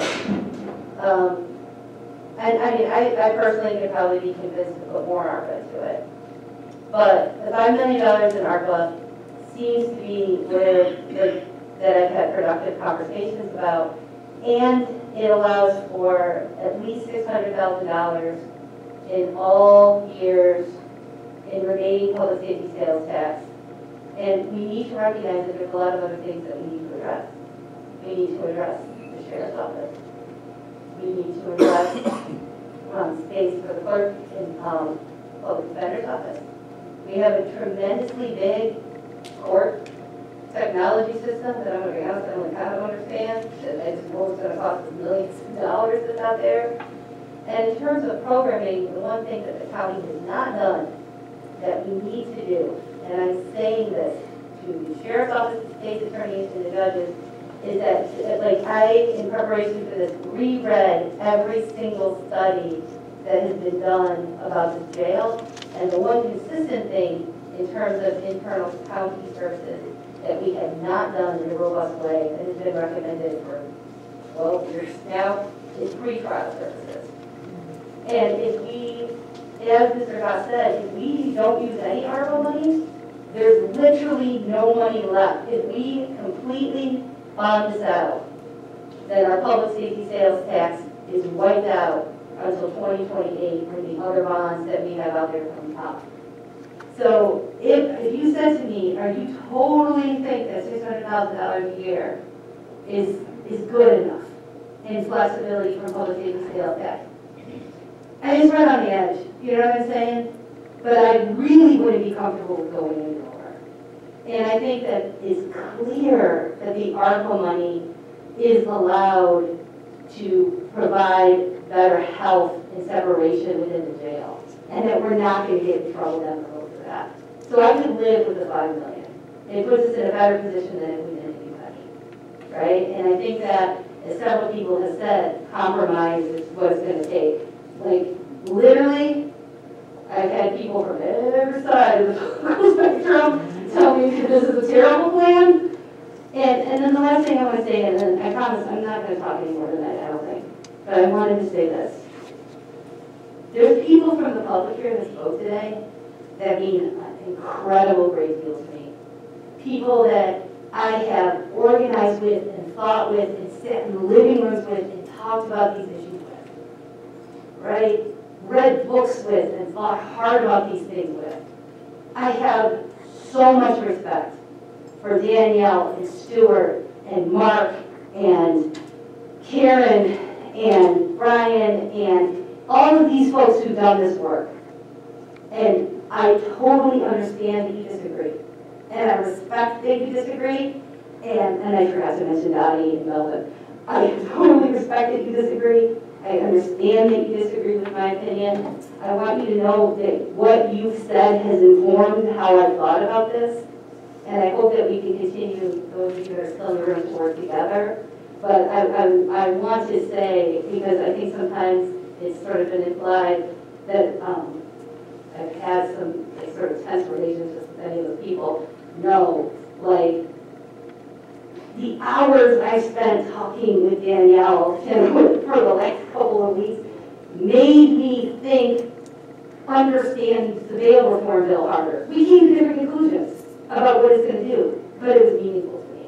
But I felt like I owed you all my understanding of the financial part of it, and I know that we somewhat disagree, but I hope that, like, maybe we kind of got to a place where it's the disagreement gulf isn't as big as it could have been. Jacob. I just want to show that I'm new here, because I do think this is a good plan. It doesn't use all of our ARPA money. We get progress. We, in a room that we fight over literally everything. That this could be a step forward for a need that if we didn't have ARPA money, we would still have to pay for this no matter what. So I understand that the benefit, you're not going to talk over this, I swear. But, so, I mean, the municipalities that are are having to give some of the CARES money back. And there's still municipalities now that are having problems with how to allocate ARPA money for these things. Alabama, Oklahoma, even in Iowa. So using some ARPA money where we can is safe. It's something that we have to pay no matter what, and it is, if it passes, something that where we can continue to fight over the same things later that we've had before, later, and then it can happen in the jail. That is not breaking down where people are safer, and then we can try to add more beds later. Because, I mean, this is something. This has been a problem since I was born here in 1988, and people have been dealing about the same things. So to making progress is beneficial. It is a good thing.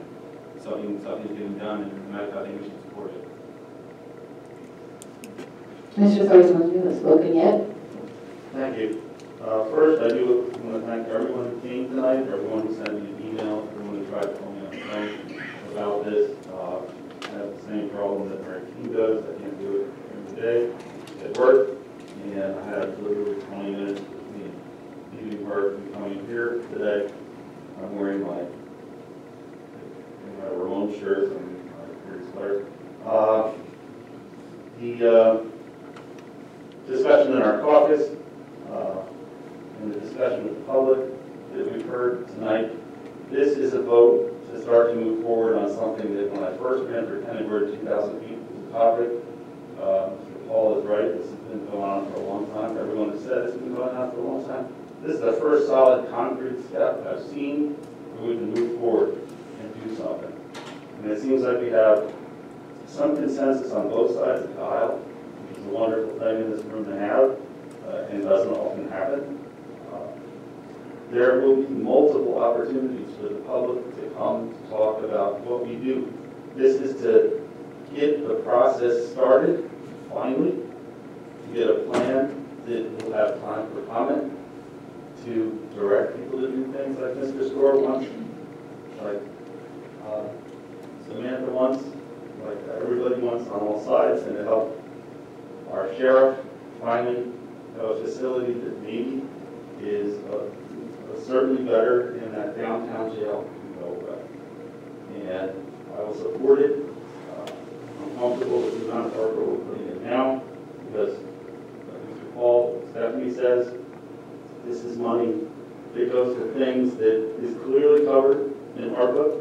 I don't know how in the world you'd come up with $25 million of ARPA funds. It wouldn't be all kicked right back in our face. We'd have to pay it anyway. So I'd like to see, hopefully, this move forward tonight so that we can get moving on it. And then everyone who's commented in the public and everyone who's emailed, make sure you come again as we go through and refine this and move this forward finally. Mr. Lozier. Thank you. I guess I'd first like to start off agreeing with Mr. Harper that I coming in, I was probably leaning more towards, I don't necessarily strongly, but I was probably leaning towards voting against. After tonight, yes, I'll vote no. Vote yes on this. Also agree with Ms. Volkin. I don't believe anybody here really truly wants to spend money on a building. I don't want to spend, I would like to not spend money on any buildings. I mean, even Brookings, if we didn't have to spend money on it, that'd be great. But we do have a state that mandate for jail. I also agree with Mr. Goss that I believe we could do more to keep it off the taxpayer backs. We may not be able to get the full $25 million, but we could do more. Part of the way, I would say in general, that we are stuck at the, say, roughly $21 billion for the building total, is we are, as our sheriff, Mr. Herman said, we're basically kind of asking for the minimum. We aren't asking for the Cadillac of the jails. We're asking for, I guess you could maybe just say the Chevy of jails, even that. We hear ideas that we don't get. We heard tonight that the jail doesn't provide good medical care. But then we also hear that some of the homeless commit a crime so that they can go get medical care. I find that interesting. I find the idea that we don't have fresh air for the persons, the inmates in the care of the jail, yet we do have. And I believe if we were to have built, I've seen plans in the past, if we were to truly built the Cadillac jail, we'd have even better outside facilities, but I don't believe we can get that Cadillac jail facility plan passed through this board or probably the community, so okay. We're currently housing upwards of 70 people outside of the county. There's been talks from the people who are opposed to basically any building of the jail. We've heard both sides of that from the same group of people I have the years I've been on here, in that it's terrible to have them out of jail because, as our sheriff has stated, they can't meet with their attorneys as easily, they can't meet with their families as easily. But then when it comes to actually building the jail, I've heard it well brought up by those in the public who are opposed to the facilities plan. Can we ship them outside of the county and house them outside of the county? So which is it? Do we want to house them outside of the county? Do we want to house them in the county? I believe housing them in the county is the better idea. This has been an issue, yes, for at least 2008, probably even more. Probably ever since, I believe I've heard it, ever since the satellite jail was built, it wasn't really adequate. And definitely the downtown jail wasn't truly adequate from the day it opened. So in closing this, I will support this. I wish we could do more. I wish we would do more as a body, as a county board, to truly getting this action taken. I hope I'm wrong, and I hope we do truly get this taken care of this time. We actually get a facility built that will allow us to close the downtown jail. But I could easily see this turning into a nursing home if it isn't already, in that we keep studying it, and we have a plan now if it passes tonight, and then it falls to the wayside later on. I've seen that happen with the nursing home. There were supposedly, before we actually finally did get it sold and off our books, to quit draining our funds, that there was a plan that was supposedly going to be voted on, and last minute it got turned down, and nothing came of it. So I hope that we truly do progress with this, that the money that we're spending now, if this does pass, actually goes to a building that gets completed. It is truly needed. No one can predict what this bail reform is going to do. It could, it's my understanding that it still leaves discretion to the judges. We don't make those decisions for the judges. We aren't in those courtrooms. So instead of potentially having the option to put someone out on, give them a cash bond, that granted, maybe they can't make it, but yet there is the possibility that they can make bond. So now that it's just limiting them to, you're either out of the jail or you're in the jail. So there's the possibility that I could see it could increase the population. And to me, that wouldn't necessarily be a bad thing, if that means that the truly violent in our community are the ones that are getting put in jail. I don't know if anybody really truly wants the truly violent. And there are people that are violent, there are people that are evil in this world, in our community. That's a fact of life.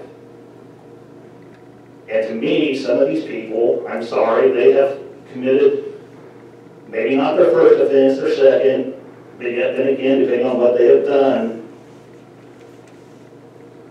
they have forfeited their right to live in a free society. That's my opinion. I know some of you don't agree with that. But ultimately, they make the choice. And yes, people are held pre-trial. That's the way our system works. And again, we've heard that it's policy at our committee of the whole last week. It's policy that keeps people in jail. Well, yes, if you can say that policy is our laws, which that's what I took that to mean. Maybe I'm wrong. So if you don't call shooting somebody a crime, well then, if I shoot somebody, I'm not a criminal because you aren't calling it a crime, so I'm not a criminal, I don't go to jail. To just make an example. So, again, I hope this truly does result in an actual building project that gets completed. Thank you. Sure. Thank you very much. I guess I agree we have to obviously build a jail. Like some of the questions tonight, like the medical unit, changing it to opportunities for outside groups to come in, that's something I actually support. Maybe geothermal. The issue becomes that when we say that the minimum price is $20 million, we can't buy a $25 million building with that. And that's why I asked Dana what these costs would actually are. I heard that number mentioned tonight of $8 million from ARPA funds. Dana, what would it cost to add the medical facility or change the medical facilities to counseling or rooms and all those things, and how would it add to the cost of the jail?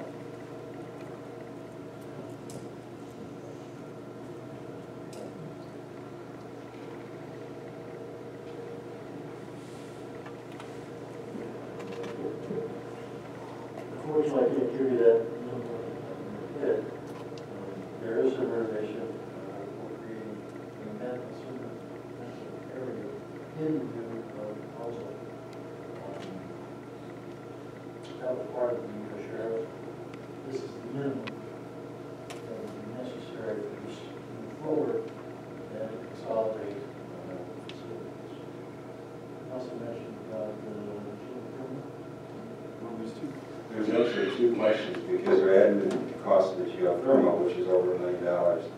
And then they want to change the current medical facilities and change that into meeting space.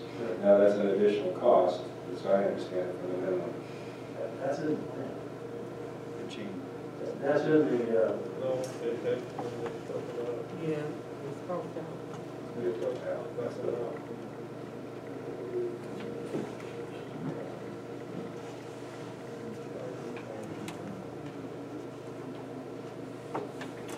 geothermal would put that in, I think, as, just that question. New stack agreed for 550,000. Well, that's geothermal only for the new sections, that's not geothermal for the existing portions of satellite that we are currently in the project to upgrade all the MEP portions of the facility as it exists today, currently, which we wrapped up hopefully this spring.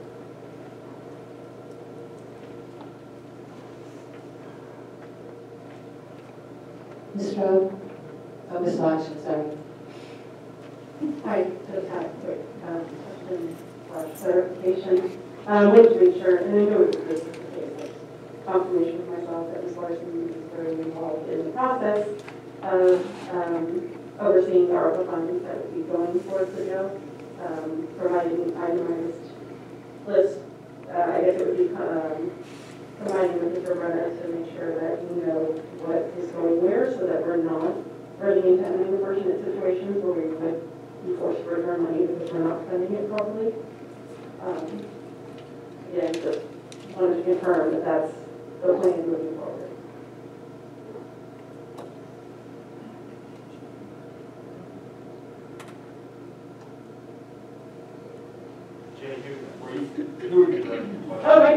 I wanted to ask if Ms. Larson and Mr. Brunner, you're very involved together in the process as far as when the construction moves forward, making sure that itemized construction costs are provided, that Ms. Larson is aware of you know, as her job is, that she knows what is ARPA eligible and what's not. It's more just a confirmation this is happening, correct? Yes. Okay, thank you. Ms. Rodriguez? Thanks. I'm ready to explain my vote. I will be voting no on this measure for 3 reasons that I want to detail. First, I need more time to consider this. I believe that my constituents would be embarrassed of me if I were to ask the questions that I just asked, as basic in nature, as surface level as they were, and for me to then move forward with a yes. I don't put much faith in my representation. Number 2, I believe that this process, I don't want to break faith with our activist community. They made a very base level request of delaying this for a month to have a town hall. I believe that is reasonable and I believe it is necessary. It would give me time to consider. It would also give time to clear information, or disinformation that is quite clear this process. And my final point is that we don't have a project labor agreement. I think it's interesting. I'm mystified how quickly this process was pushed through. Pushed. It's what?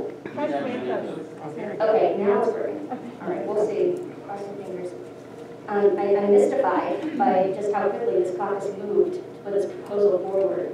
When the project labor agreement's been stuck in the mud for a year.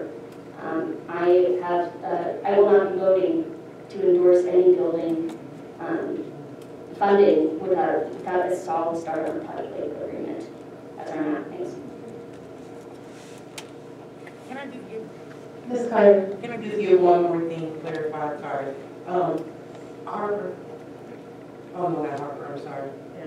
Esri, you said new construction for a new building. Are we doing a remodel, reconstruction, or a total new building? Can you clarify that for me? New building I meant was the addition to the satellite jail. That's in my comments. When I say new building, it is a new building process.